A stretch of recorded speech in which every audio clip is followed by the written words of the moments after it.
Bonjour, chers collègues, chers partenaires. Bonjour. Et je suis très heureux de vous avoir ce matin à cette table virtuelle pour échanger encore avec vous sur notre problématique commune, sur notre défi commun qui est l'éducation aux médias et à l'information aujourd'hui. Et ce matin, je voudrais, en 60 minutes, que nous puissions échanger ensemble sur la question empreinte numérique de mon enfant, où en sont mes responsabilités. Certainement, ce sont des choses que vous connaissez et nous ne sommes pas ici pour donner un cours, mais pour aborder ensemble, partager les expériences sur ce que c'est qu'une empreinte numérique des enfants et quelles sont nos responsabilités au regard de certaines lois, au regard des dispositions ou des dispositifs régionaux ou par pays. Et je vais tout de suite vous donner le canevas de la rencontre. Et je tiens d'abord à saluer tout le monde. Et ceux qui viennent de rentrer, je vous en prie, vous pouvez arrêter vos micros. Je vais essayer de les mettre en mute. Comme ça va nous permettre de comprendre très bien ce pourquoi nous sommes là. Et ça ne marche pas. D'accord. OK. Donc, je voudrais saluer particulièrement le professeur Affan, un partenaire et un appui, un conseiller qui, toutes les fois que nous avons des manifestations, se présente et nous soutient. Et je voudrais également dire un grand merci à nos partenaires qui nous reviennent du Mali et de partout pour cette rencontre que nous allons partager ensemble. Et voilà, ce matin, l'ossature ou le canevas de l'atelier, tour de table, une petite mise en situation. Au point 3, nous allons parler des faits qui mènent à l'action.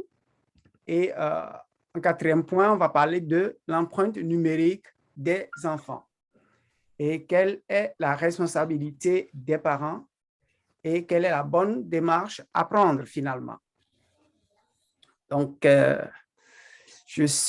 oui, bon. OK. Il y en a qui me disent que le son ne passe pas. Est-ce que maintenant vous me suivez? Si vous me suivez, vous faites le pouce et on continue. Oui, bon, pour le son, ça va chez moi. Hein. Ah oui. Ouais. Mais seulement l'image est en petit écran. Ah, chez vous? Oui. Chez moi ici, c'est un grand écran. Un grand écran. Oui. Je vais voir peut-être chez moi. Voilà. OK, d'accord. D'accord. Ah, OK, ça y est, un grand écran. OK. D'accord. Donc, un tour de table très rapide. Ceux qui sont là, qui m'écoutent, est-ce que vous pouvez rapidement vous présenter? Nous ne sommes pas très nombreux. Nous allons Oui, le son, je crois que c'est chez vous.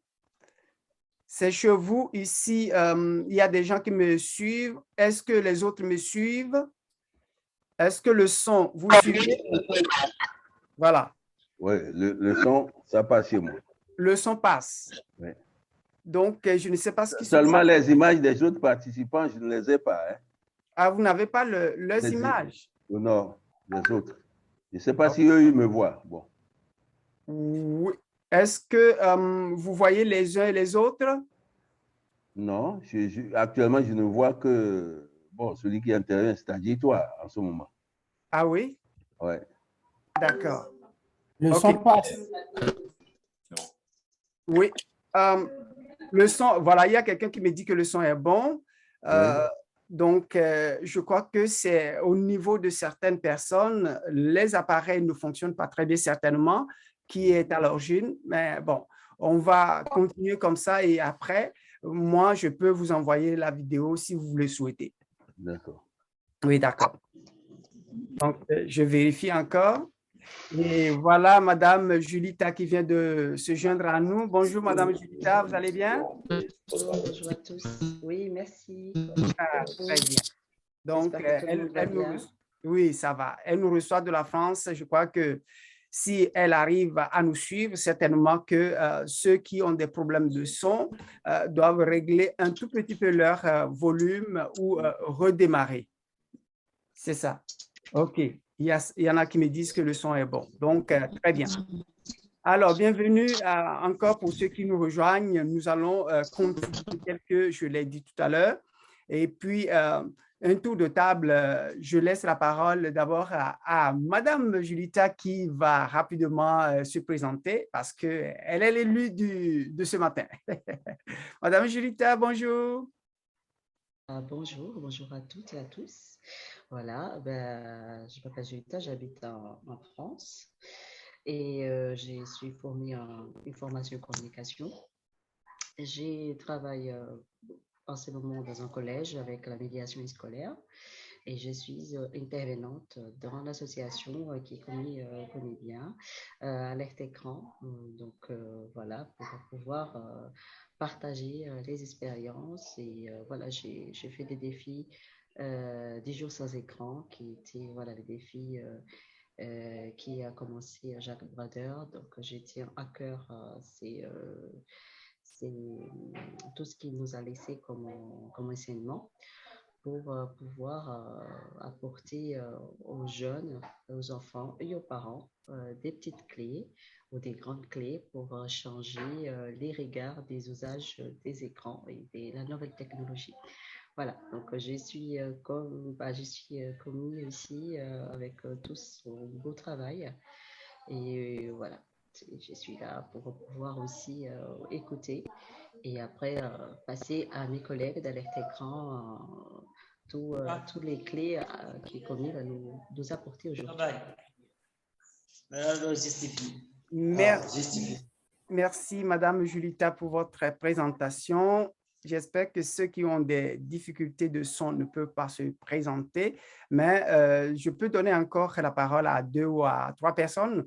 Et si le professeur Afan ne trouve pas d'inconvénient, je vais lui laisser la parole avant qu'on ne commence. Merci, professeur Kwame Kunaku. Je me présente. Un instant, fermez vos micros, s'il vous plaît. Oui. Allô? Allô? Oui, c'est bon. Oui, donc je me présente. L'Ukraine, parce que l'Ukraine, d'un certain point de vue, a les Européens sur la nécessité de converger, notamment sur une défense européenne. Je vais voir si je peux joindre. Il y a une interférence là. Il y a interférence. Il y a des gens qui... Et tout cela a été véritablement patent dans ces... OK, c'est bon. C'est bon? Oui, je vais fermer tous les micros tout à l'heure. Voilà, alors, donc, je me présente. Je suis Ouenoumadi Afan, enseignant-chercheur à la retraite, donc en sémiologie communication. Voilà, monsieur le professeur Kwame Kunaku m'a fait l'honneur de m'associer dès le départ à la création et au travail que fait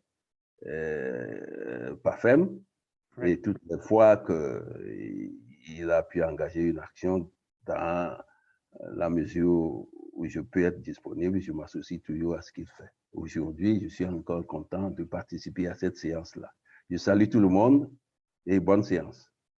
Merci, professeur Afan. C'est un honneur toujours de vous avoir parmi nous. Vous avez été mon professeur à l'université. Aujourd'hui, vous demeurez toujours mon professeur et conseiller. Donc, c'est un plaisir de partager toujours ces tables, ces projets et ces défis ensemble avec vous.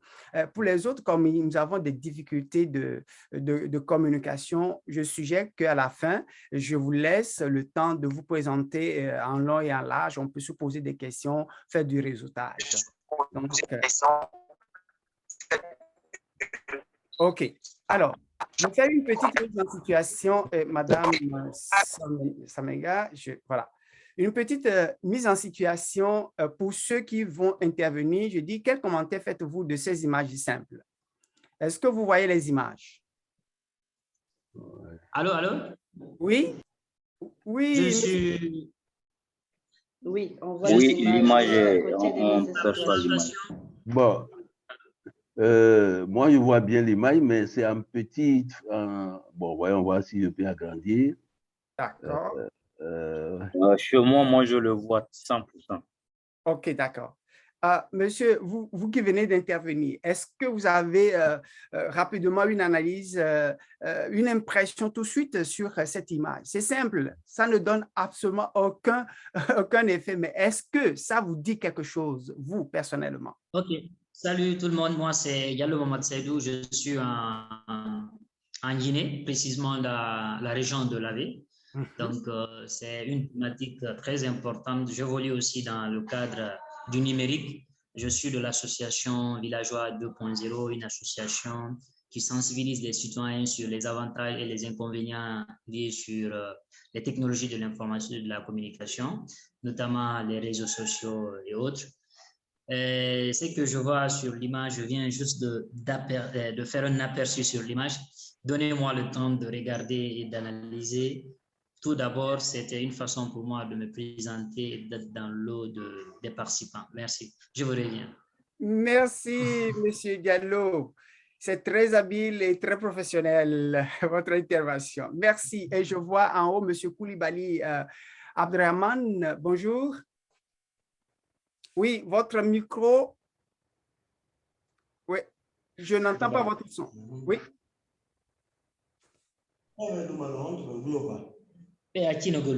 Non, je ne vous entends pas. D'accord. Donc, votre micro est toujours désactivé un instant. C'est activé, non? Oui. Vous entendez maintenant? Oui, oui, je vous entends. Oui, moi j'entends. OK. Bonsoir tout le monde. Bonsoir. OK, moi c'est Koulibaly Abdrahman, je suis du Mali, à Bamako actuellement. Je suis professeur de philosophie, auditeur, master de recherche en philosophie, histoire de la philosophie et études africaines. Et je voudrais seulement me présenter d'abord, je vais intervenir sur l'image également. Merci beaucoup.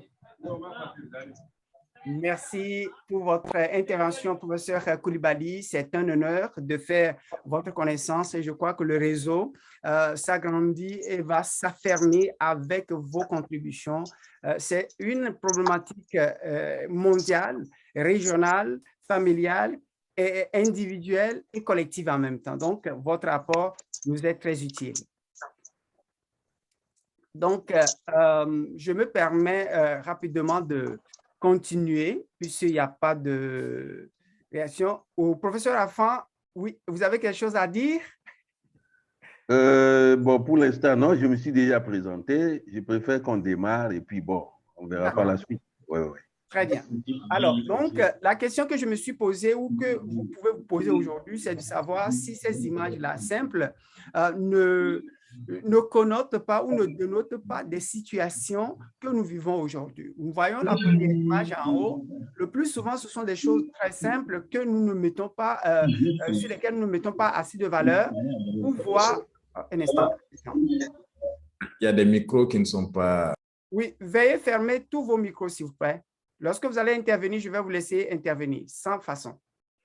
Alors, donc, d'une manière sémiotique, nous voyons ici, ou d'abord culturelle, nous voyons que la culture numérique aujourd'hui s'invite ici, où le père de famille ici prend un selfie avec sa femme et ses enfants.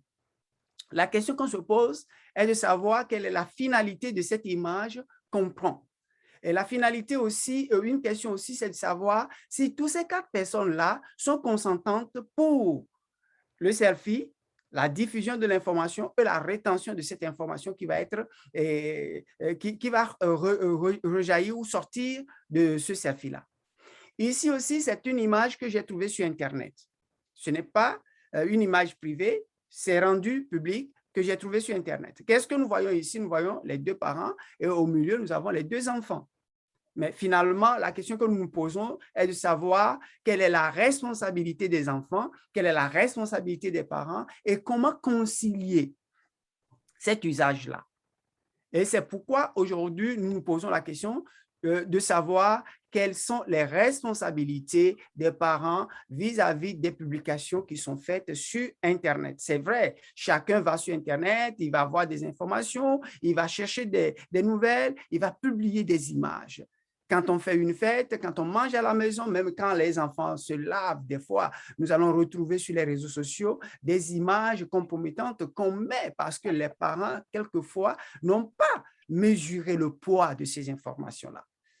Donc, alors, du constat, contexte et questionnement, selon les dernières études faites par un site professionnel qui s'appelle Blog du modérateur en 2021, il dit, selon les données, plus de 49%, un instant. Veuillez, s'il vous plaît, veuillez éteindre vos micros. Je vous en prie. Merci. Je vais voir, demander ici, c'est où? Un instant. OK. Alors, merci pour votre collaboration. Alors, donc, selon l'étude de ce site professionnel qui fait des recherches sur les usages du numérique, et ils ont dit que 39% des enfants, des bébés, ont leur empreinte digitale avant leur naissance. Et 45% des parents affichent leurs images sur leur profil. Mais décidément, comme on l'a dit, je crois que vous allez vous voir dans cette histoire, comme moi, j'ai eu déjà à publier des images de mes enfants sur Internet. Est-ce que ce n'est pas méconnaissance? Est-ce que ce n'est pas négligence?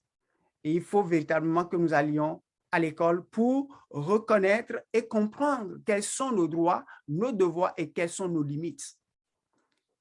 Alors, la question est de savoir qui en est réellement responsable. Est-ce les enfants ou les parents ou les promoteurs ou les entreprises numériques qui diffusent les informations? Autant de questions qu'il faut se poser lorsque nous allons parler justement du numérique. Nous allons parler justement de la diffusion des informations concernant les enfants. Alors, donc, ce sont des questionnements que nous nous sommes posés et qui certainement vous ont amené à vous rapprocher ou à participer à cette conférence ce matin. Alors, quelques chiffres sur le phénomène. Selon l'UNESCO, plus de 175 000 enfants s'exposent à de nombreux risques sur Internet chaque jour. Si nous multiplions ce chiffre par semaine, vous imaginez ce que ça donne. Mais par mois, alors, et en un an, nous voyons la quantité d'informations, la quantité d'exposition de nos jeunes aux écrans et au site Internet et au contexte problématique, par exemple, de cybercriminalité, cyberharcèlement. Et une autre étude faite par BBC New Education and Family Correspondent sur le thème Parenting, put your child, your youth at risk on online flow. Donc, ici, nous voyons que d'ici 2030, plus de 7 millions de vols d'identité seraient imputés aux enfants. Les enfants seraient victimes de ces vols d'identité. Alors, vous allez me poser la question, pourquoi? Parce que tout simplement, ils sont connus sur Internet avant leur naissance. La preuve, la plupart des parents, j'en ai déjà vu sur Internet, je n'ai pas voulu faire sortir les images parce qu'on traite un problème très, très sensible et très crucial. Déjà, en grossesse, le ventre est publié sur Internet. Je vois par exemple des vedettes. Oh mon Dieu! Vous voyez, chaque fois que la grossesse évolue chaque mois, il y a une photo qui est allée sur Internet et il y a un nom qui accompagne la grossesse. L'enfant va s'appeler tel. Et le jour, peut-être sur le lit d'accouchement, il y a des photos qui sont publiées. Et ça, ce sont je dirais des comportements un peu limites qui interpellent et qui doivent nous aider à comprendre au mieux la problématique. Et dans le même temps, l'étude montre que d'ici 2030, plus de 800 millions de fraudes d'argent seraient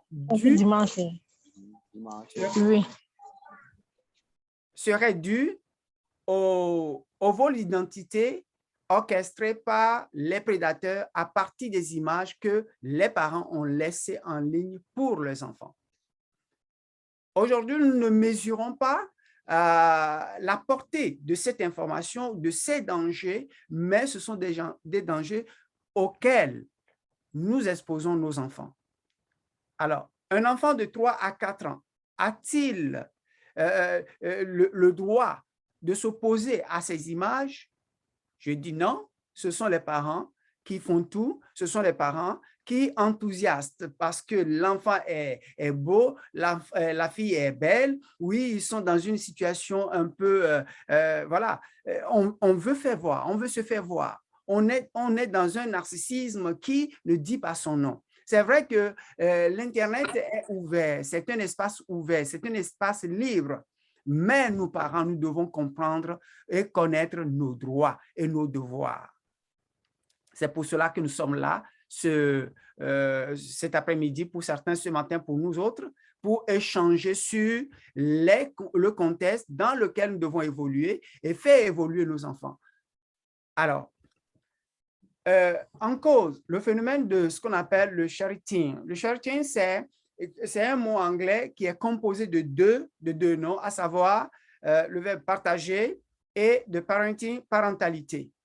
Alors, depuis que l'Internet est né et que les réseaux sociaux se sont développés à partir de 2004 jusqu'à 2011 et aujourd'hui avec les autres réseaux, le phénomène de partage des images d'enfants par les parents est en nette progression. Lorsque les parents diffusent les informations, le plus souvent, c'est lors des fêtes, c'est lors, par exemple, des rencontres familiales ou soit les parents seuls décident. Un instant, veuillez fermer vos micros, s'il vous plaît. Bon, je vais voir si je peux. OK, c'est bon. Alors, donc, lorsque les parents diffusent les informations, je fais partie de ceux-là, je suis parent aussi, je suis interpellé, je ne suis pas hors de la question ou hors de la problématique ou hors de la discussion de ce matin. Comme vous, j'en ai déjà publié. Et depuis un certain temps, j'ai pris une résolution de ne plus publier les photos de mes enfants et surtout du plus petit pour des raisons sécuritaires et éthiques.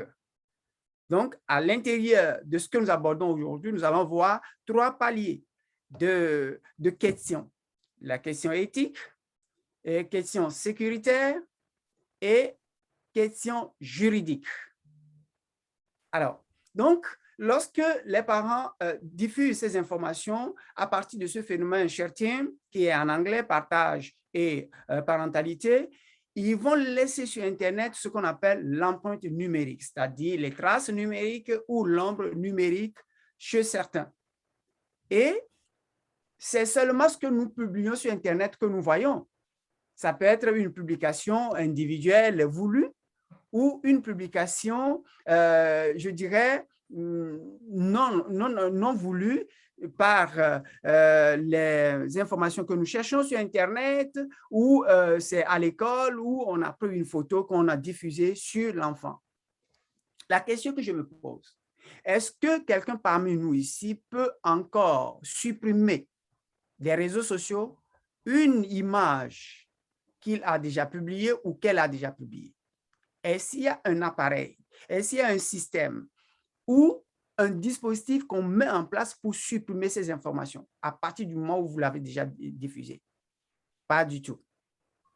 Il n'y a pas de miracle. À partir du moment où on publie une information à la minute, presque tous les réseaux qui sont interconnectés ont accès à l'information et c'est parti. On ne peut plus faire demi-tour. Or, lorsque je publie sur Internet, la photo de mon enfant de 3 ans parce que c'est un bébé à moitié nu, c'est parti. C'est parti. Et on ne peut plus reculer ça. On ne peut plus revenir là-dessus. Et les gens disent, mais tiens, ben, il est petit, elle est petite, il n'y a pas de souci. Mais les parents courent des dangers sans le savoir. C'est vrai, l'enfant est déjà exposé. L'enfant va avoir tous les problèmes du monde, problèmes d'harcèlement sexuel, problèmes d'intimidation ou d'enlèvement. Mais les parents aussi peuvent courir des dangers le jour où l'enfant, à sa majorité, va se lever contre les parents. Nous allons voir ça tout à l'heure. Donc, comme je le disais tantôt, nous avons des empreintes numériques des enfants et elles sont de 2 ordres. Alors, nous avons les empreintes numériques actives. Lorsque le parent partage délibérément des informations sur sa famille, ses enfants, en postant sur les réseaux sociaux ou sur les forums en ligne. Alors, on a les empreintes numériques actives, voulues par les parents. Et le plus souvent, c'est ce que nous faisons. Lorsqu'on prend, par exemple, des selfies, on dit, mais oh, tiens, nous sommes à une fête, on est très contents, il faut que les enfants se fassent voir. Sur Internet, nous sommes en train de créer volontairement l'empreinte numérique des enfants. Et ces empreintes numériques des enfants sont là pour toujours. Je dis pour toujours, pourquoi? Parce que à partir du moment où l'information est partie, il n'y a plus solution de revenir en arrière pour relever ou soit pour enlever. Bien sûr, il y a aujourd'hui des systèmes où on va parler du droit à l'oubli, aller chercher, demander à Google, demander au moteur de recherche de soutirer ou de soustraire, de faire sortir du circuit l'information publiée. Mais chez moi à la maison, j'ai un ordinateur, j'ai des disques durs. Si j'enregistre l'image chez moi, je peux les conserver pendant longtemps. Et là, toujours le problème qui est lancé demeure. Vous voyez, c'est les dangers que courent les parents et les enfants en publiant des images sur Internet. Nous n'allons pas parler de l'argent qui se fait derrière ces images que nous publions sur Internet. C'est vrai que nous, on se dit, mais tiens, on va publier les images, les belles images sur Internet, mais on remplit la poche de ceux qui travaillent derrière. Ben oui, votre propre image, vous allez l'acheter dans 2 ans, 3 ans, plus cher que ce que vous avez fait. Il y en a qui sont sur Internet, ils vont sur Internet, ils vont tout simplement faire quoi? Télécharger les mêmes images que vous avez publiées sur Internet. Et derrière vous, ils vont créer un site commercial pour revendre ces images-là aux entreprises de publicité, aux entreprises pédagogiques, et ils s'enrichissent aux dépens de nous. Mais les parents ne le savent pas. On le fait en jouant, on dit, mais tiens, je veux que des gens me voient, je veux que des gens voient mes enfants. C'est beau, mais derrière, on est victime triplement. Et à côté, nous avons aussi les empreintes numériques passives. C'est-à-dire, ce sont des empreintes numériques cachées que nous ne voyons pas. Chaque fois que les parents et les enfants vont sur Internet, ils vont chercher des informations, ils vont laisser ces traces. Et ces traces-là sont enregistrées par des cookies, c'est-à-dire des systèmes informatiques qui demeurent pendant longtemps. Et ces informations sont le plus souvent monnayées par d'autres entreprises de curatage qui vont faire quoi? Qui vont vendre ces informations à d'autres entreprises de publicité ou commerciales. Deuxièmement, ces informations peuvent être récupérées par des hackers, par des malfaiteurs pour identifier les enfants et leur faire du mal. Mais jusque-là, le problème n'est pas... c'est-à-dire, c'est grave, mais il y a d'autres situations où on va se poser vraiment des questions sur notre responsabilité. Alors, le constat que nous faisons aujourd'hui, c'est que si je vois, par exemple, les réseaux sociaux fondamentaux que les jeunes ne vont jamais délaisser, et même les enfants aujourd'hui, nous voyons Facebook, nous voyons YouTube, nous voyons Instagram, nous avons Snapchat et nous avons aussi l'autre là, TikTok. Wow! Alors, qu'est-ce qui se passe? Selon les études, qui ont été faites récemment par cette association Wensley Center for Women and Lynch Associates. Ils ont constaté que sur tous ces réseaux-là, en principe, avant qu'un enfant, un ado ne puisse avoir un compte, il faut au minimum 13 ans.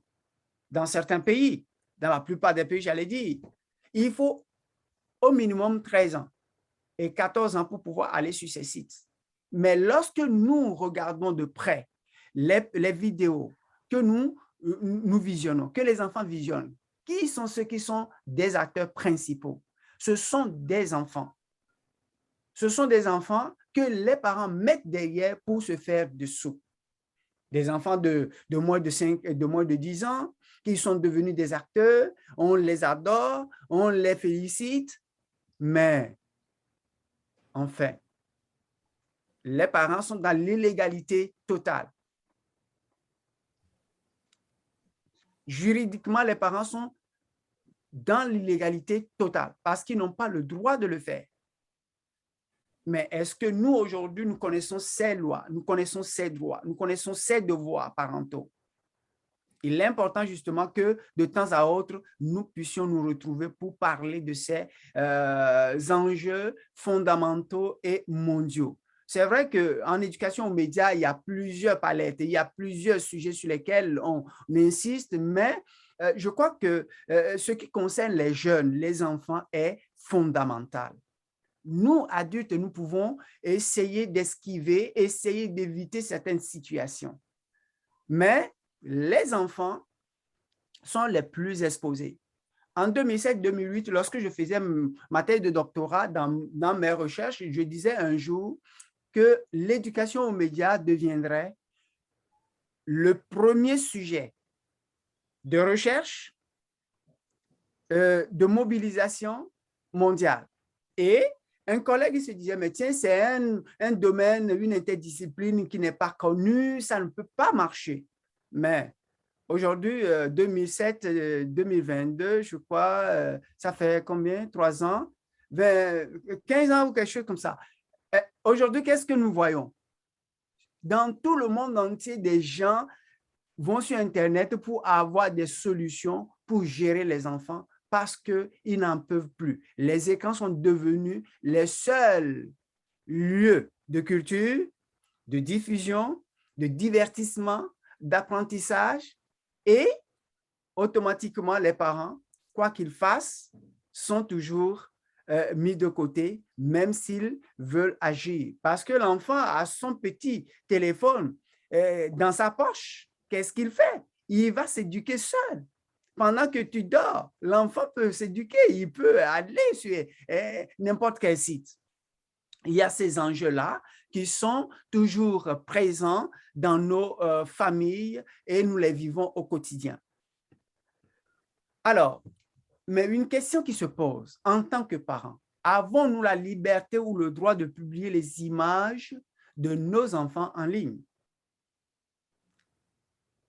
Est-ce que quelqu'un peut me répondre à cette question? Je laisse le micro pour 2 minutes. Vous avez des réactions? Si vous avez des réactions, rapidement et on va évoluer. Il y a des juristes parmi nous, il y a des enseignants, des chercheurs. Oui, voilà, je vois M. Koulibaly. Vous avez la parole là. Un instant, votre micro. Activez votre micro. Oui, je crois que ça va. Okay. D'après tout ce que j'ai remarqué, ce que je connais bien par rapport au principe juridique, en principe, nous n'avons pas le droit de publier l'image de notre enfant. On n'a pas ce droit de le faire. Parce que l'enfant n'est pas raisonnable. Il n'est pas conscient de ce qui se passe. Même s'il adhère à ce que vous prenez des photos avec lui, on n'a pas le droit de publier parce qu'à partir du moment où l'enfant ne sait pas quelles seront les conséquences de ces images qui seront publiées sur les réseaux sociaux. Voilà, c'est un principe, c'est ce que je voudrais dire. Merci, professeur Koulibaly, pour votre intervention qui rentre dans le cadre normal de nos discussions. Effectivement, il y a je dirais, cette balance éthique qu'il faut se donner. Il y a aussi le côté juridique et le côté parental. Oui, nous allons l'aborder tout à l'heure, comme vous l'avez dit. Est-ce qu'il y a quelqu'un d'autre qui veut ajouter quelque chose avant qu'on ne continue?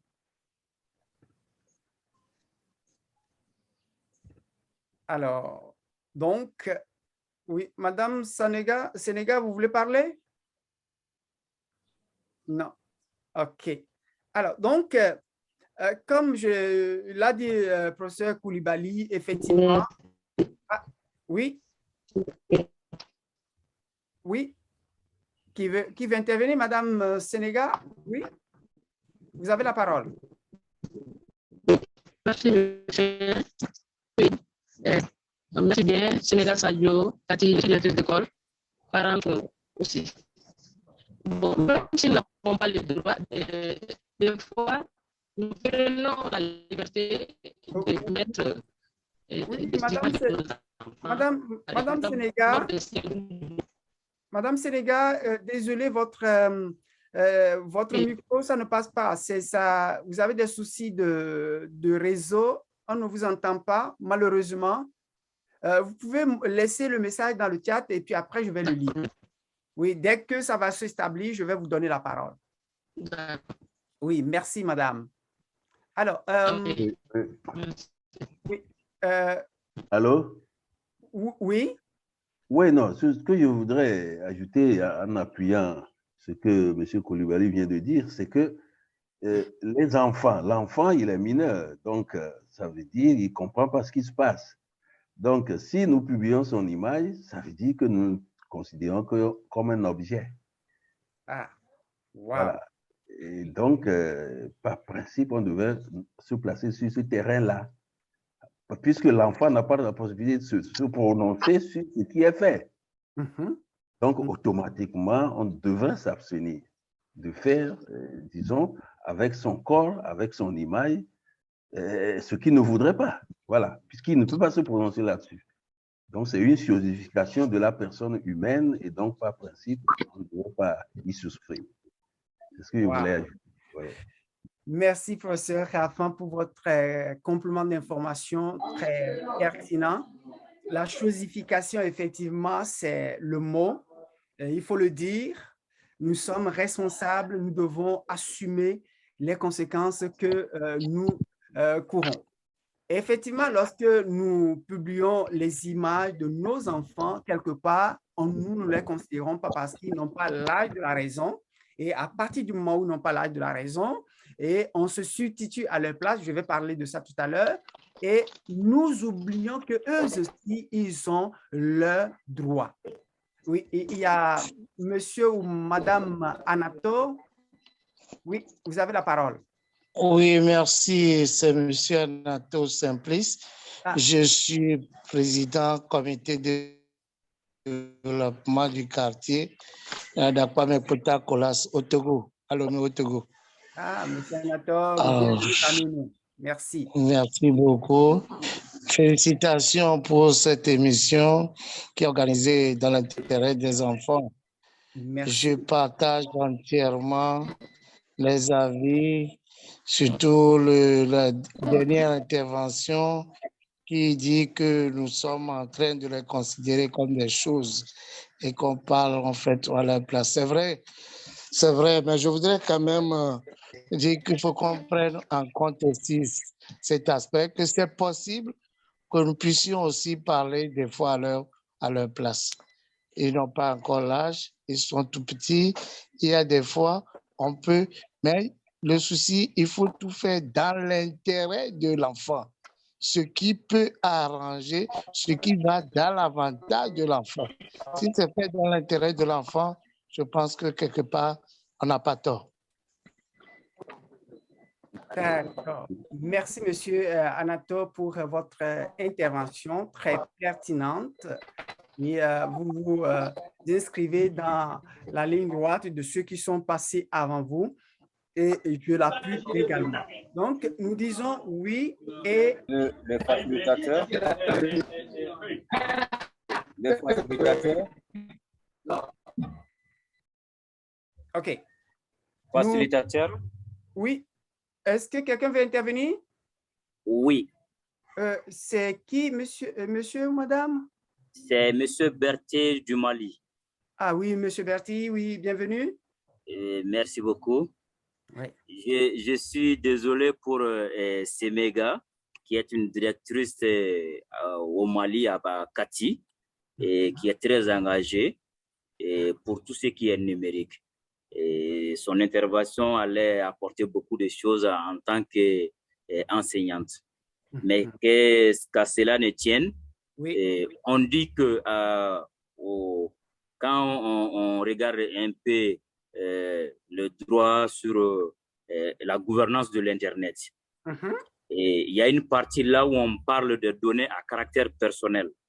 Tout à fait. Oui, les données à caractère personnel exigent assez qu'on ne doit pas partager l'information de quelqu'un sans son consentement. Je suis d'accord. Voilà, donc c'est ce que je voulais ajouter. Ah, merci, monsieur. Et je précise que c'est Zoumana Berthier, le chapitre malien de l'Internet Society. OK. Ah, Internet Society avec monsieur Bakary. Oui, avec monsieur Bakary Kouyaté. Ah, mais écoutez, monsieur Bakary, c'est un collègue, un partenaire de poids. Il est sur notre site, on travaille ensemble. Donc, je crois qu'après, on peut s'écrire, vous pouvez m'envoyer un message et puis on va échanger. On va développer les choses davantage. Inch'Allah. Merci. Et puis, merci beaucoup. Oui, Madame Sénéga, même si elle n'a pas pu intervenir, je me permettrai de parler avec elle. Je vais lui laisser les contacts pour qu'on puisse consolider les relations et travailler ensemble. Madame Sénéga, vous m'écoutez, même à la fin, on va se parler. Merci, merci. Merci davantage. C'est ça. Donc, on a dit à cette réponse, vous avez déjà répondu et je ne peux rien dire d'autre. Oui. Nous avons le droit parental de publier des informations qui vont dans l'intérêt de l'enfant, comme l'a dit M. Anatole du Togo, et professeur Afan aussi a appuyé, et Madame Sénéga qui devait intervenir, et notre collègue qui vient d'intervenir. Tout à fait normal. Il y a le côté positif lorsque la publication va dans l'intérêt de l'enfant. Mais là, il faut faire une sélection d'informations qu'on doit publier sur Internet pour valoriser l'enfant. Et il ne faut pas oublier que tôt, on commence à pousser les enfants sur Internet. On leur donne quoi? Le venin de devenir des digital natives, comme on l'a dit. Plus on l'initie aux réseaux sociaux, en publiant des informations jugées positives, oui, on le fait. Mais au fur et à mesure, il ne faut pas oublier que l'enfant qui a l'appétit, on lui donne à manger, il finira par aimer le repas et il ne va pas s'en détourner. C'est vrai qu'aujourd'hui, on ne peut plus rien faire. C'est normal. Mais nous, en tant que parents, devons faire beaucoup de concessions et d'autorégulation. Non, parce que comme l'a dit l'intervenant qui vient de passer, la publication des informations à caractère personnel est régie par des lois et nous allons les voir. Alors, nous allons nous appuyer sur la Convention internationale des droits de l'enfant. Que dit cette convention à propos de la diffusion des informations à caractère personnel concernant les enfants? Aujourd'hui, je n'ai pas voulu aborder le côté cyber-intimidation parce qu'on en a déjà parlé, mais je veux parler sur le plan juridique. Je ne suis pas un juriste, mais pour avoir fait un cours sur le droit à l'image, j'ai touché à tous ces éléments-là qui me donnent droit d'en parler. Donc, dans la Convention internationale des droits de l'enfant, il y a des dispositions où l'enfant est régi, encadré. Selon l'article 16 et 17, il dit « Les enfants ont le droit de recevoir de l'information sur Internet. » Donc, ils ont ce droit-là d'être sur Internet, d'avoir des informations, d'avoir l'information à la radio, autrement dit être informé, à la télévision, dans les journaux, les livres et autres sources. Mais ils ont aussi le droit à ce que leur vie privée soit protégée, à ce que les informations soient adaptées à leur âge. Vous voyez, cette partie-là est très importante et le plus souvent, puisque nous ne connaissons pas ce droit, nous faisons ce que nous connaissons. Lorsque je vais publier une information sur mon enfant sur Facebook, ben, avant que l'enfant n'ouvre par exemple un profil sur Facebook, il faut qu'il ait 13 ans. Mais mon enfant de 5 ans, quand je publie là-bas, indirectement, je l'inclus dans ce qui n'est pas approprié à lui. Je publie une information qui n'est pas appropriée à lui. Je l'envoie sur un site qui n'est pas approprié à lui. Là, je suis juridiquement passible d'une peine. Alors, nous allons voir quelques conséquences du non-respect de ces devoirs parentaux. Je prends le cas du Canada et je prends le cas de la France. Vous allez voir comment est-ce que c'est salé chez les Français. J'ai cherché partout, mais chez les Français, c'est nommément, c'est explicite. Lorsque je faisais ce cours de droit en 2006-2007, c'est l'examen qu'on nous avait demandé. Et je ne l'ai jamais oublié.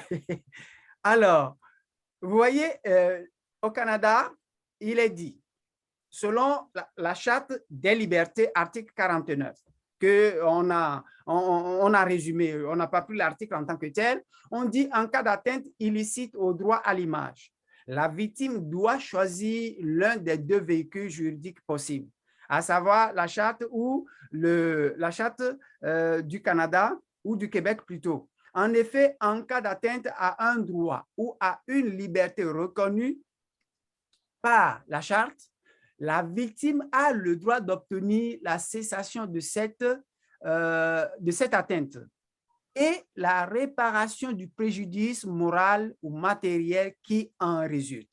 Vous voyez, que ce soit un enfant aujourd'hui, on publie son image sur Internet parce qu'il a 3 ans.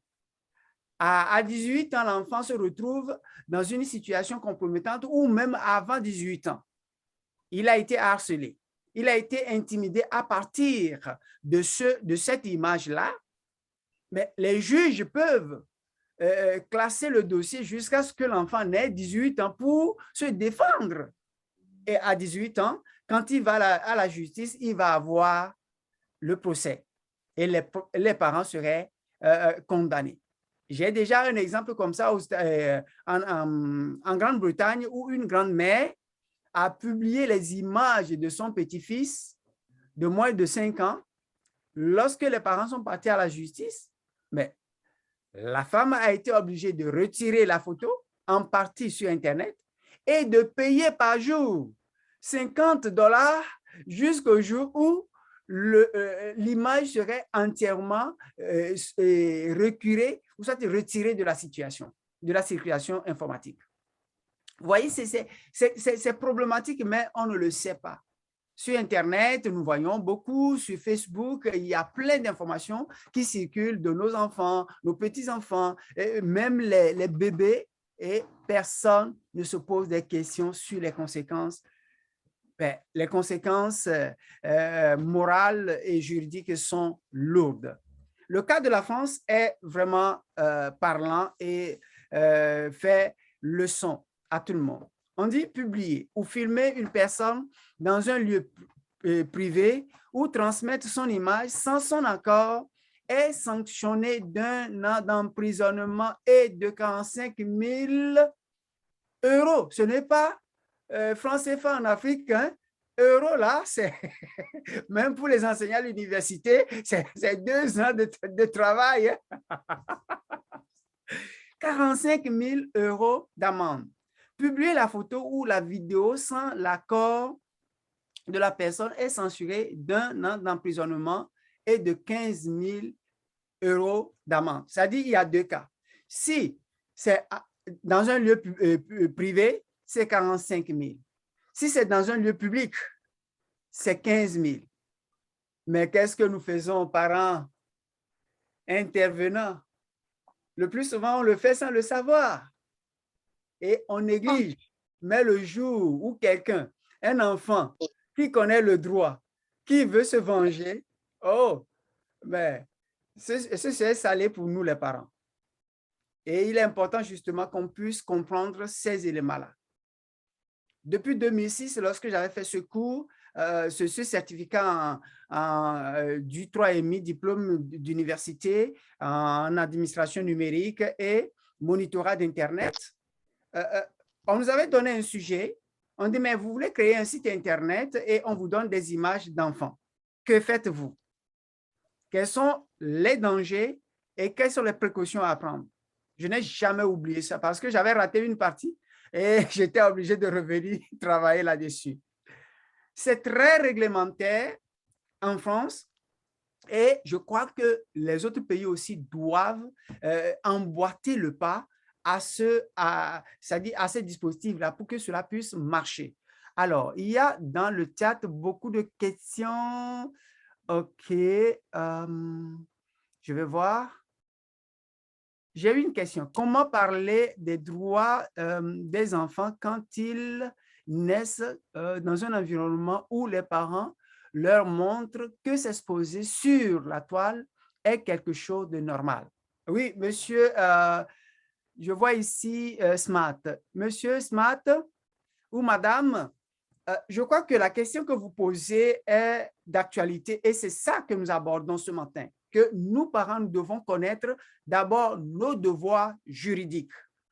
Et puisque l'Internet se développe plus rapidement que la pratique, c'est-à-dire les dispositions par pays, il nous faut maintenant travailler en silo, en groupe, dans nos quartiers, dans nos familles, pour que nous ayons ces moments multiplier ces temps de formation, d'ateliers et d'échanges pour avoir ne fût-ce que les éléments fondamentaux. Je vais vous dire, ce n'est pas parce qu'on est instruit qu'on connaît ces droits ou qu'on connaît ces lois-là.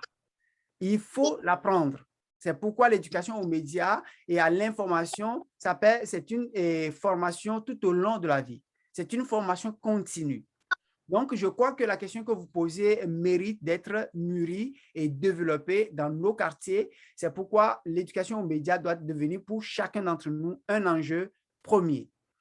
Il y a une autre question. Autre question. Est-ce que ces sanctions questionnent l'intention parentale et tiennent compte de la nature des publications avant d'être appliquées? Je vais comprendre la question. Est-ce que ces sanctions questionnent l'intention parentale et tiennent compte de la nature des publications avant d'être appliquées? Alors, bon, si je vous comprends très bien, monsieur ou madame, je crois qu'à ce niveau-là, on ne peut pas punir l'intention des parents, mais c'est l'acte qui est puni. Si vous avez l'intention de publier une image que vous n'avez pas publiée, je ne crois pas que l'image va être diffusée sur les réseaux. C'est à partir du moment où vous publiez l'information que ça devient problématique si vous n'avez pas respecté les normes, selon ce que j'ai compris. Alors, à partir de quel âge l'enfant peut-il aller sur les réseaux sociaux? Alors, là, c'est une affaire individuelle, familiale et morale. Mais si nous tenons compte des normes diffusées par les différents réseaux sociaux, l'enfant ne peut aller sur Internet et créer un profil qu'à partir de 13 ans, surtout sur les réseaux sociaux. Mais vu le contexte de digitalisation systématique de notre société où les enfants ne peuvent plus se passer de l'Internet et des réseaux sociaux, il revient aux parents d'être des ambassadeurs, des conseillers derrière ces enfants, leur parler et devenir des pédagogues.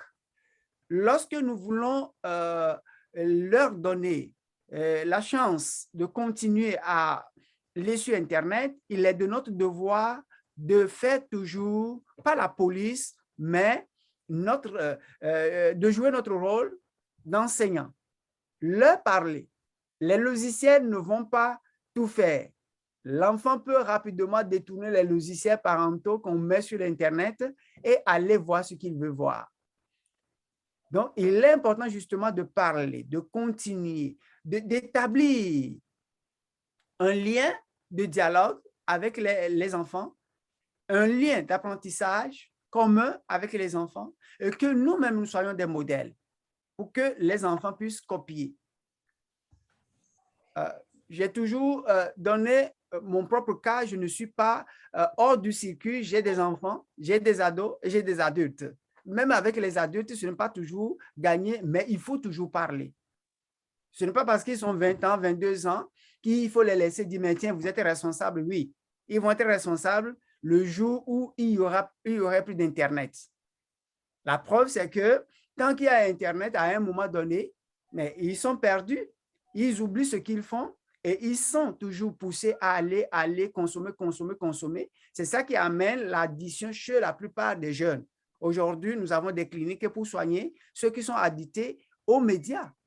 Aussi bien au Canada ici, en Amérique, on n'en parle plus. Au Japon, allez voir au Japon, allez voir en Chine. Là où ils sont très tôt rentrés dans ce jeu-là, il y a plein qui ne peuvent même plus aller à l'école, qui ne peuvent plus sortir de leur chambre. Et ils sont scotchés. Il faut les faire sortir de cet environnement-là, les séparer entièrement des réseaux sociaux pendant longtemps. Et là, ils vont dire, ah tiens, j'ai commencé à revenir en moi. Vous voyez? Moi, j'ai mon fils, il a pratiquement 20 ans. Et à un moment donné, j'ai commencé à couper l'Internet la nuit. Pourquoi? Parce que j'ai constaté qu'il ne dormait pas. Alors, il est revenu un jour, me dit, mais tiens, papa, tu m'as fait du bien parce que sans ça, je n'arrivais plus à me contrôler. Et effectivement, c'est ce qu'il faut faire. Ce n'est pas être méchant envers l'enfant, mais c'est être responsable et l'amener à comprendre ce que l'on fait pour lui. Alors, il y avait une main de levée. OK, monsieur, je vais voir. Monsieur Yatara, oui, activez votre micro. Monsieur Yatara? OK, il nous reste quelques minutes. Monsieur Yatara, vous avez la parole. Vous me recevez? Oui, je vous reçois. Oh, le volume, on ne vous entend pas. Allô? La situation est la suivante. D'accord, vous me recevez maintenant? Oui, maintenant c'est bien. C'est bon. D'accord. Donc, je disais, c'est M. Yatara Agali. Oui. Enseignant, professeur de lettres et de langue étrangère. Voilà. Donc, la situation est la suivante. Moi, j'ai une connaissance qui travaille dans les organisations internationales. Et puis, à l'âge de 5 ans, sa fille, à l'âge de 5 ans, je le suis d'amener sa fille dans un jardin préscolaire, en fait. Oui. Donc, il me dit que lui, il a demandé à la fille dit qu'elle n'a pas d'école. Aujourd'hui, la fille a 7 ans et toujours la fille n'est pas scolarisée. Donc, là, je lui dis, toi qui travailles dans les écoles, je ne comprends pas. Comment tu peux te permettre ça? La fille a 7 ans, elle ne va pas à l'école, elle est à la maison. Il dit non, qu'il ne veut pas violer le droit. Je dis, alors, si ce ne sont pas tes droits, quelles sont tes obligations en fait? Donc, je voudrais savoir si les droits parentaux ont des limites. Voilà, c'est ça le souci en fait. Parce que là, moi, c'est une situation qui me gêne beaucoup. À 7 ans, l'enfant n'est toujours pas à l'école. Je voudrais vraiment des éclaircissements sur ce point. Pourquoi? En faisant cela, l'enfant dit qu'il n'est pas à l'école. C'est qu'elle a fini. Donc, si on l'amène de force à l'école, est-ce que c'est violer ses droits? Merci. Wow. Monsieur Yatara Algri, merci pour votre question.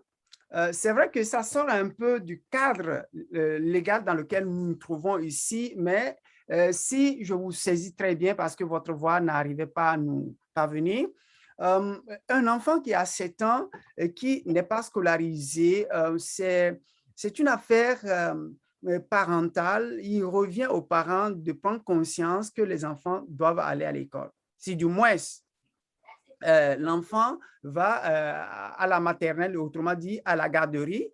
À un moment donné, il faut que l'enfant puisse aller à l'école. Et ça dépend justement des législations des pays. À quel âge l'enfant va à l'école primaire chez vous? À partir de là, il est important justement de convaincre le parent ou soit de lui faire savoir que l'enfant à tel âge, à partir de tel âge, doit aller à l'école.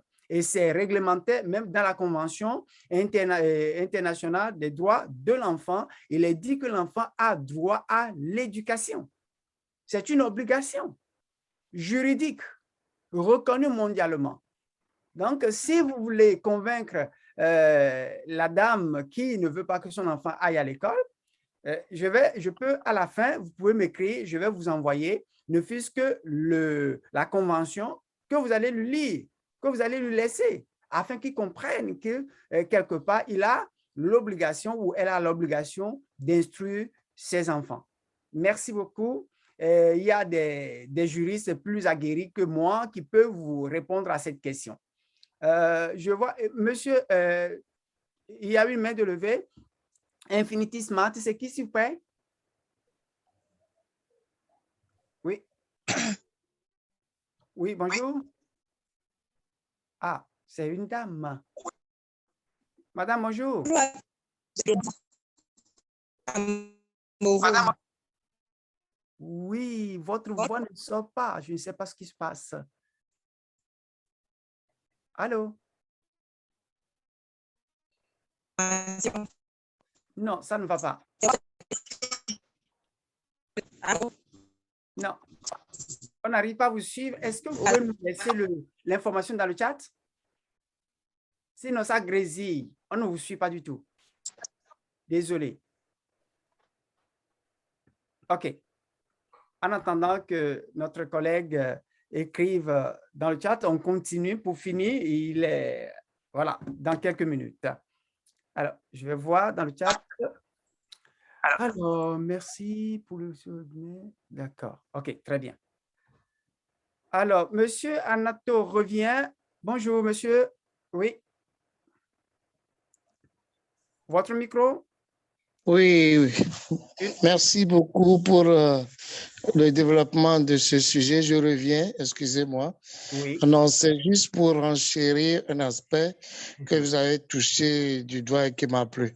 C'est pas parce que nous retenons de cette émission que, pas parce que on dit l'enfant a droit au réseau à un certain âge donné qu'il doit avoir la démission parentale. Non. Je voudrais demander que nous, parents, nous puissions continuer à accompagner nos enfants dans l'utilisation de ces réseaux sociaux. C'est ça, on va trouver l'avantage des réseaux sociaux. Sinon, si ce n'est pas bien utilisé, ça devient nuisible pour l'enfant. Exactement. Merci, monsieur Anato. Vous avez apporté un complément très important. L'accompagnement parental est très important. C'est pourquoi ici, au niveau de PAFEM, plateforme d'action et de formation en éducation aux médias, pour enfants spécialement, nous travaillons sur plusieurs problématiques et nous avons un atelier que nous appelons « Je fais ma part ». « Je fais ma part », c'est un sigle, un jeu de mots qui dit « Je fais place à un accompagnement pour une autorégulation des écrans ». C'est adressé le plus souvent aux parents et ça permet aux parents d'avoir des outils pratiques pour aider les enfants. C'est vrai qu'à un niveau donné, on va parler justement de la censure, de la gestion de l'information, mais il faut que les enfants, à leur niveau déjà, ou soit au niveau des parents, ils connaissent d'abord les enjeux des différents aspects qu'il faut maîtriser pour aider les enfants. C'est très important. Nous avons aussi une autre activité qu'on appelle Cartographie Moi ta vie en ligne. C'est une émission comme celle-ci qui permet d'aller interroger les parents, connaître leurs enjeux et voir comment est-ce que la famille évolue et leur donner des conseils et enfants et parents afin qu'ils puissent, même s'ils n'ont pas le temps de pratiquer tout, d'avoir les éléments de base essentiels. Madame Julita, merci. Voilà. Votre micro. Oui, oui, commis. J'ai une question concernant les droits d'image. Oui. Parce que tout ça, c'est très bien développé. Par ailleurs, que pensez-vous de la question des droits d'image demandés dans les institutions pour pouvoir avoir justement ces droits sur les images de nos enfants? Parce que il est vrai que pour chaque activité que les écoles on a cette demande qui vient de l'extérieur pour pouvoir avoir l'accès sur l'image de nos enfants en disant que voilà, que si on dit oui, donc nous, comme parents, on s'est dit responsables des enfants jusqu'à l'âge de 18 ans, bien sûr. Oui. Donc, toutes ces institutions extérieures incitent aussi les parents à laisser, donner cette liberté aux personnes extérieures de faire usage des images des enfants. Alors, que pensez-vous de cette liberté, on va dire, des institutions extérieures concernant l'usage des images? OK. Et effectivement, une belle question qui mérite encore beaucoup de réflexion, d'action collective. Comme on l'a dit ici, les parents ne sont pas les seuls responsables de la diffusion ou soit de la traçabilité des enfants sur le numérique. Il y a aussi les institutions. Et les parents qui n'ont pas vraiment cette connaissance de leurs droits et devoirs signent rapidement toute demande qui vient des institutions. Mais à partir du moment où on se cultive, où on découvre ça, on peut facilement contrecarrer en disant, mais tiens, j'ai le droit de refuser que les images de mon enfant soient publiées. Et l'institution n'a aucun droit de reproche parce qu'elle sait que le parent a le droit. Tout à l'heure, on va parler de quoi? De droit par procuration. À partir du moment où l'enfant n'est pas encore mature pour décider, c'est le parent qui a le droit de procuration. Et c'est ça que nous avons lorsque l'enfant est mineur. Quand quelque chose se passe, c'est nous qui le représentons.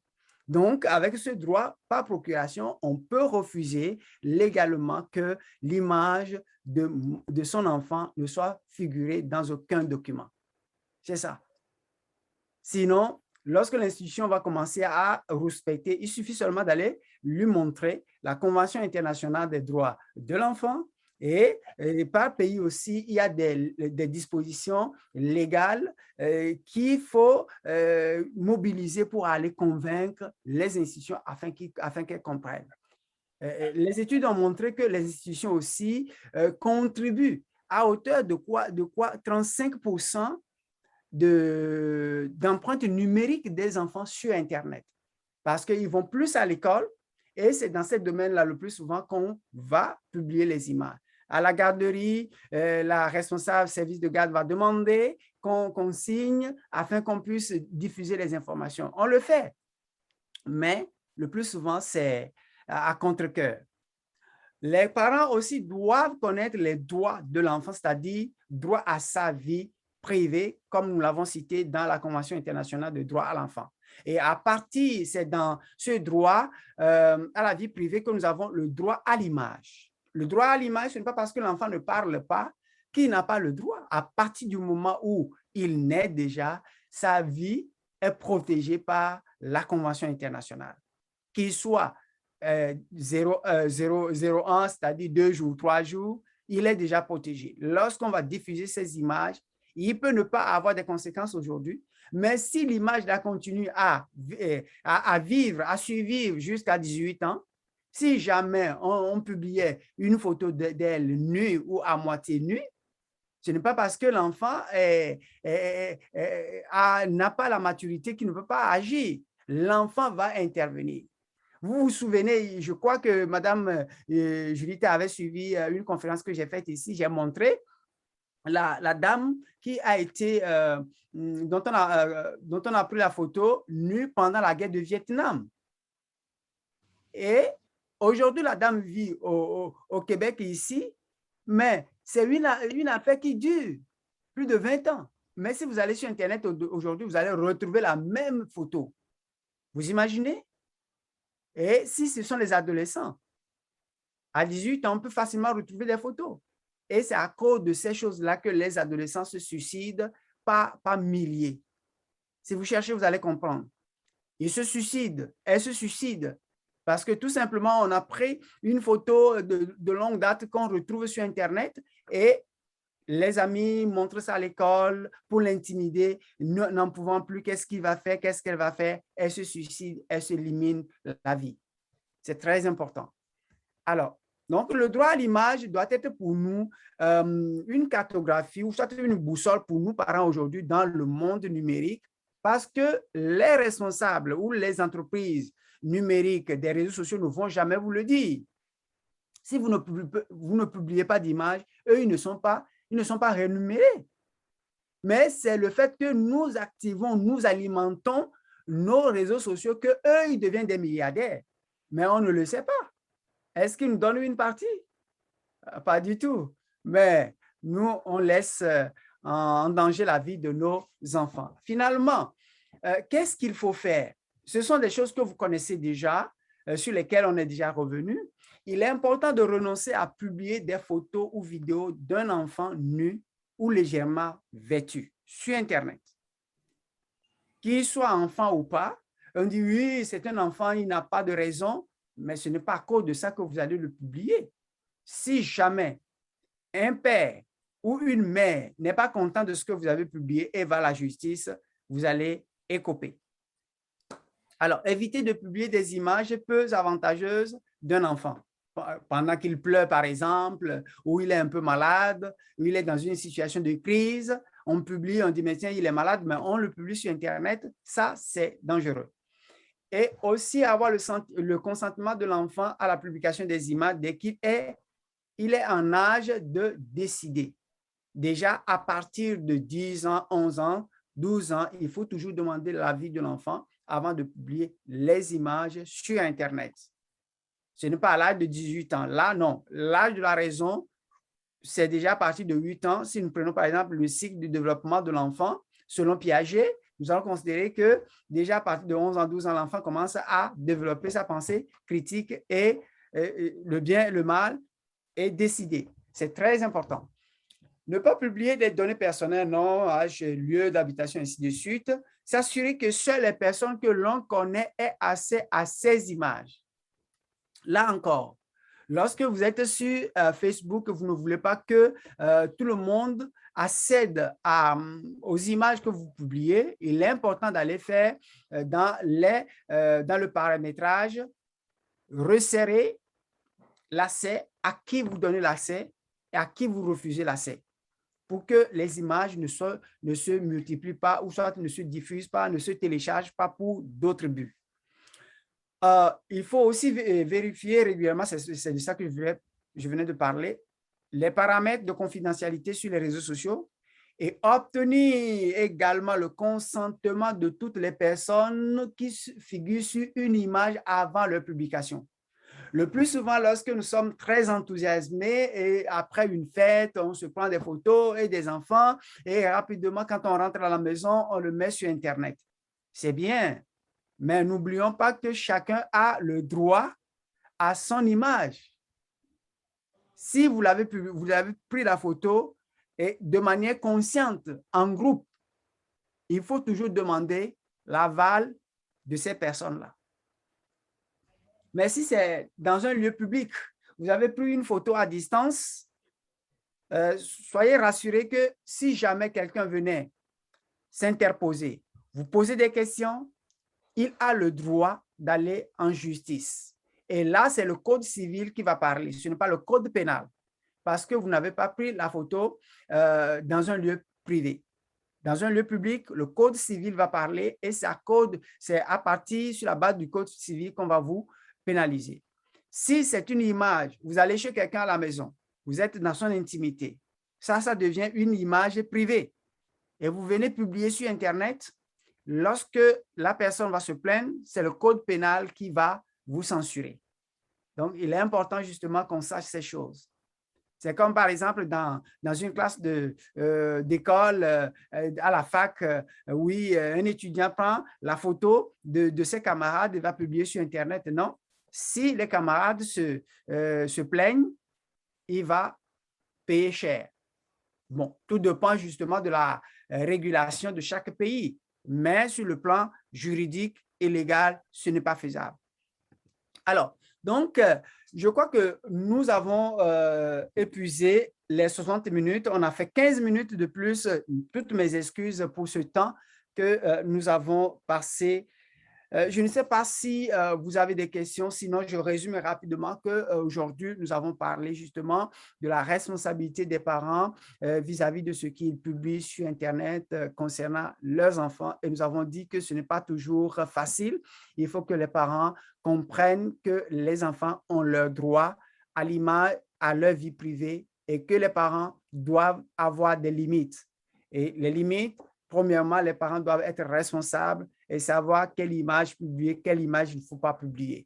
Et aussi, les parents doivent considérer les environnements dans lesquels ils évoluent et que les enfants évoluent et voir s'il y a lieu de publier telle ou telle image. C'est très important et que les parents ne doivent pas oublier les conséquences qu'ils courent en publiant les images. Ils peuvent être pénalisés au code pénal ou au code civil, dépendamment du lieu où les images ont été prises. C'est une petite introduction que nous avons faite aujourd'hui. Il va y avoir d'autres ateliers qui vont suivre et nous sommes toujours ouverts à collaborer avec vous. C'est toujours important de partager les expériences. Si vous avez des questions, je vous laisse la parole et après, on va se séparer et passer au réseautage. Merci beaucoup de m'avoir suivi et de votre partage aussi. Merci. Merci. Merci beaucoup, Komi. Je voudrais juste parler d'une chose qui se passe aujourd'hui et qui, effectivement, c'est de la responsabilité des parents, qui c'est la liberté des usages qui devient de plus en plus difficile de gérer concernant les enfants. Ce qu'on constate justement concernant les images, c'est que les propres enfants font des images, c'est-à-dire quand je peux parler d'un contexte scolaire, par exemple, les collèges où les enfants n'ont pas l'âge encore d'avoir des réseaux sociaux, certains qui sont en 6e, par exemple, qui ont 12 ans, certains 11 ans, et qui ont leur smartphone, voilà, dernière génération, et qui sont tous en train de prendre des photos, non seulement de lui toute seule, mais d'un groupe, et qui tout de suite, il met cette image de lui avec d'autres enfants sur leur réseau. Alors là, ça devient un peu catastrophique parce que ces enfants-là, ils n'ont pas du tout la capacité de s'autoréguler. Ils n'ont pas du tout les informations qu'ils ont besoin pour se dire, en fait, je n'ai pas le droit de faire ça. Donc là, c'est une question qui se pose. Moi, de toute façon, je sais que, moi, j'explique à mes enfants, hein, bien sûr. Ma fille, déjà, elle n'a pas de réseau, elle a 2 ans, elle n'a pas de réseau. Mais j'ai dû lui montrer pourquoi elle n'avait pas de réseau. J'ai dû lui montrer qu'est-ce qui se passe avec les réseaux. Et est-ce qu'il, voilà, à 12 ans, est-ce que les enfants sont capables de gérer tous ces problèmes qui tournent autour de leur image? Parce que c'est ça qu'il faut aussi mettre en place et que ça serait important de pouvoir diffuser d'une certaine manière dans, par exemple, de lieux scolaires ou à partir de la plus jeune âge, parce que voilà, les bébés sont exposés et voilà, faire vraiment de l'éducation avec les parents pour qu'eux, ils puissent être capables d'apporter les bonnes informations à leurs enfants. Voilà. Donc, je te remercie énormément pour cette formation. Et voilà, je vous souhaite une excellente fin de journée ou début de journée pour ceux qui sont les matins. Et bon week-end à tous et à toutes. Merci, Madame. Merci beaucoup. Merci, Madame. intervention qui appuie davantage ce que nous avons dit. Et effectivement, c'est un phénomène qui se vit au quotidien et il est important justement que les parents soient toujours impliqués dans l'éducation numérique des enfants afin qu'ils développent ce qu'on appelle la citoyenneté numérique assumée et responsable. C'est très important. Faire l'éducation aux médias et à l'information en milieu adulte, c'est bon, mais il faut que ça commence par le bas âge. Et c'est nos enfants qui sont les plus vulnérables et nous devons travailler à cela. C'est pourquoi l'éducation aux médias numériques communautaires doit être l'affaire de tous et non l'affaire des experts. Il y a de cela 10 ans, on parlait d'éducation aux médias, quelques rares articles ont été publiés là-dessus. Parce que ma thèse, ça fait déjà 14 ans, je vois, mais il n'y avait pas. Mais aujourd'hui, tout le monde est affolé. Et sur Internet aujourd'hui, en 2021, 251% de parents sont allés sur Internet pour chercher des outils afin de mieux encadrer leurs enfants. Et 245%, si j'ai encore la bonne mémoire sur les chiffres, sont partis sur Internet pour voir à quel âge ils doivent donner les appareils numériques, téléphones portables à leurs enfants. Ce qui voudrait dire que c'est un problème, je dirais, mondial. Quand on dit 250%, ce qui voudrait dire qu'un parent sur deux est allé plus d'une fois sur Facebook pour cette affaire-là, sur Google pour cette affaire. Mais moi, je suis rentré chez moi au pays et à l'université, tu ne peux plus voir le visage des étudiants. Ça, ce sont les étudiants. Je croyais que c'est seulement là-bas. J'avais enseigné en tout temps à Ottawa. Et quand les étudiants sortent des salles de classe pour prendre le métro, mais personne ne regarde personne. Personne. Tout le monde est dans son téléphone portable. Et nous avons constaté effectivement que dans des classes là, il y a des étudiants qu'on appelle des étudiants à défis particuliers. Quand vous vous approchez de ces étudiants-là, vous allez constater que ces étudiants ont commencé à utiliser les téléphones portables, les tablettes et l'Internet depuis le bas âge. Et devenus matures à l'université, ils ne peuvent plus réfléchir. Il n'y a plus de réflexion parce que tout est réfractaire. Autrement dit, chaque fois que tu étudies sur l'écran, tu n'as plus le temps de noter sur papier. Tu n'as plus le temps d'aller toucher le livre pour sentir. C'est-à-dire, il n'y a plus ça. Donc, il y a une plasticité du cerveau qui commence à générer beaucoup de problèmes et les parents doivent prendre leurs responsabilités. C'est pourquoi c'est un appel à l'éducation aux médias et à l'information communautaire. C'est pour tous. Nous sommes là. J'ai des experts ici, j'ai des collaborateurs, par exemple, du Média Cameroun qui fait un travail considérable. Et félicitations pour ce que vous faites. Les autres du Mali qui travaillent très bien. Ça, c'est quelque chose que nous devons continuer. Oui. Merci. Hortense, oui, vous êtes des Duc Média. Oui. Et je vois mon collègue du Bénin, cher Latifa. Merci pour votre contribution. Et il y a Mamadou Saïga qui veut poser une question. Allô? Oui, on va devoir terminer bientôt. Oui. Je vous ai suivi avec attention depuis le début. Oui. J'étais sur la moto, c'est pourquoi je n'ai pas pu intervenir. Mais j'ai senti vraiment une rencontre très riche en échanges et en partage sur des questions vraiment très importantes, très pertinentes autour du numérique, autour de ces enfants avec l'effet du numérique. Donc, j'ai beaucoup encore appris à travers les conversations des uns et des autres, et surtout sur votre exposé, qui est vraiment un exposé très brillant, très brillant, très riche encore, parce que j'ai pu capitaliser certains éléments qui vont me servir dans le cadre de mes activités. Certes, j'évolue dans une association numérique, une association qui fait la promotion du numérique, qui aussi aide les jeunes à s'éduquer aux médias, c'est-à-dire l'éducation aux médias, vous avez parlé de ça. Donc, il faut encore davantage intensifier ces genres d'échanges et de partage, les déployer dans les organisations de la société civile, dans les organisations juvéniles, pour permettre encore d'élargir à la fois au niveau des familles, parce que la famille, c'est la cellule de base de la société. Donc, il faut diversifier ces informations, il faut partager, il faut informer à la fois, faire comprendre ce danger qui entoure vraiment ces genres de pratiques que nous venons de dire. Et à la fois, j'ai beaucoup compris pour les enfants, il ne faut pas les exposer sur Internet. Moi, j'ai une fille de 3 ans, de 4 ans, une fillette. Donc, à la fois, sa maman, elle prend des photos avec elle, mais on a tellement envie c'est le narcissisme qui est là. Nous vivons dans un monde un peu narcissiste, un peu.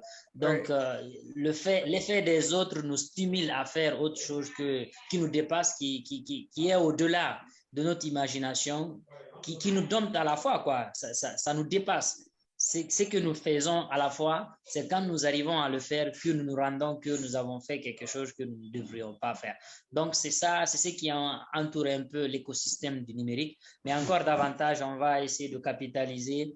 Et j'aurais bien voulu aussi avoir vraiment le module que vous avez partagé pour essayer de le lire et s'enrichir encore davantage.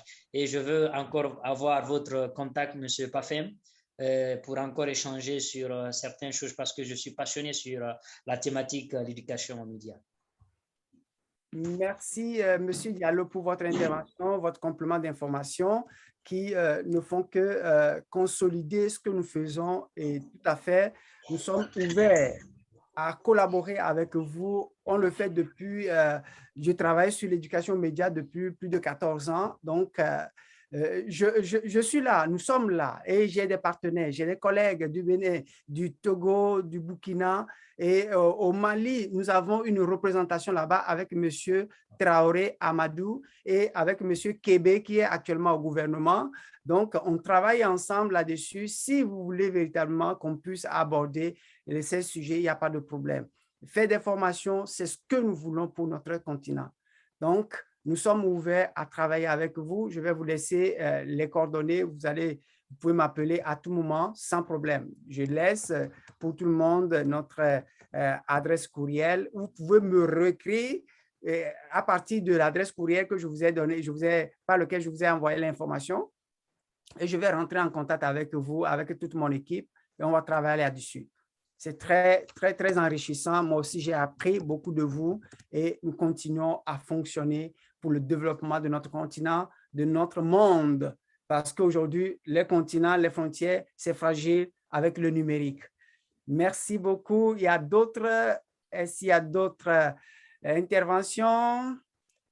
Sinon, Madame Hortense, j'ai bien retenu votre spécialité, votre expertise et encore chapeau pour votre travail au Cameroun et partout en Afrique, c'est très bien. Donc, on a commencé petit et on grandit, on s'étend.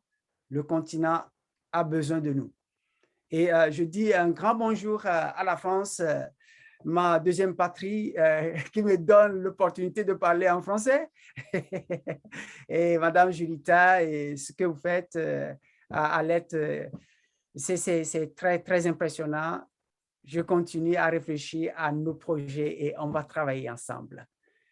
Chers collègues Coulibaly, puis les autres, merci pour votre intervention, merci pour votre participation. Je dis un grand merci à notre conseiller et notre grand frère, professeur Afan, et tous ceux qui sont dans le circuit que je n'ai pas cité. Merci pour vos interventions, vos appuis. Il y a encore quelqu'un du Togo qui veut intervenir. Monsieur Amidou, on va pouvoir partir. Je vous laisse le micro pour la dernière intervention, si vous êtes encore là.